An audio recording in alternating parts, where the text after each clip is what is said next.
জ্যোতিষশাস্ত্র মতে আজকের গ্রহদের অবস্থান।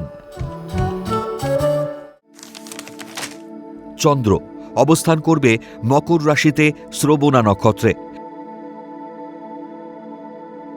একই স্থান মকর রাশিতে রবি, বুধ, শুক্র ও মঙ্গল অবস্থান করবে উত্তর আষাঢ়া নক্ষত্রে। দ্বিতীয় স্থান কুম্ভ রাশিতে রাহু অবস্থান করবে শতভিষা নক্ষত্রে। তৃতীয় স্থান মীন রাশিতে শনি অবস্থান করবে পূর্ব ভাদ্রপদ নক্ষত্রে। ষষ্ঠ স্থান মিথুন রাশিতে বক্রী বৃহস্পতি অবস্থান করবে পুনর্বসু নক্ষত্রে। অষ্টম স্থান সিংহ রাশিতে কেতু পূর্ব ফাল্গুনী নক্ষত্রে অবস্থান করবে।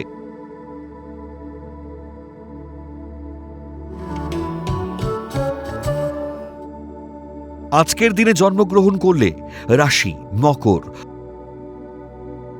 নক্ষত্র শ্রবণা, তিথি শুক্লা দ্বিতীয়া,